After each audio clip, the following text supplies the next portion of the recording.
ಆಲೂರು ಪಟ್ಟಣದ ಸಮಾಜ ಕಲ್ಯಾಣ ಇಲಾಖೆಯ ಬಾಲಕರ ಮೆಟ್ರಿಕ್ ನಂತರದ ಹಾಸ್ಟೆಲ್ ಸಿಬ್ಬಂದಿಗಳೇ ಆಹಾರ ಪದಾರ್ಥಗಳನ್ನು ಕದ್ದಿರುವ ವಿಡಿಯೋ ಸಿಸಿ ಕ್ಯಾಮೆರಾದಲ್ಲಿ ಸೆರೆಯಾಗಿದೆ.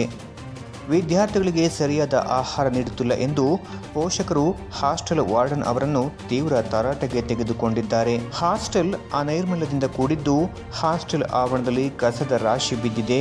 ವಿದ್ಯಾರ್ಥಿಗಳಿಗೆ ಕಳಪೆ ಗುಣಮಟ್ಟದ ಆಹಾರ ನೀಡುತ್ತಿದ್ದಾರೆ ಎಂದು ಭಾನುವಾರ ಬೆಳಗ್ಗೆ 11 ಗಂಟೆಯ ಸಮಯದಲ್ಲಿ ಪೋಷಕರು ತೀವ್ರ ಆಕ್ರೋಶ ವ್ಯಕ್ತಪಡಿಸಿದ್ದಾರೆ.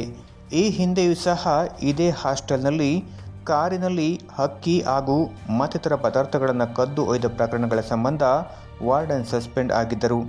ಈಗ ಅವರ ಸ್ಥಾನಕ್ಕೆ ಹೊಳೆನರಸೀಪುರ ಮೂಲದ ಚಂದ್ರಿಕಾ ಎಂಬ ಮಹಿಳಾ ವಾರ್ಡನ್ ಬಂದಿದ್ದು ಶುಚಿತ್ವಕ್ಕೆ ಆದ್ಯತೆ ನೀಡುತ್ತಿಲ್ಲ ಎಂದು ಆರೋಪಿಸಲಾಗಿದೆ. ಇಷ್ಟಾದರೂ ತಾಲೂಕು ಅಧಿಕಾರಿ ಲಿಂಗರಾಜ್ ಸಹ ತಪ್ಪಿತಸ್ಥರ ವಿರುದ್ಧ ಕ್ರಮ ಜರುಗಿಸದೆ ಮೌನ ವಹಿಸುವುದು ಅನುಮಾನಕ್ಕೆ ಈಡು ಮಾಡಿದೆ.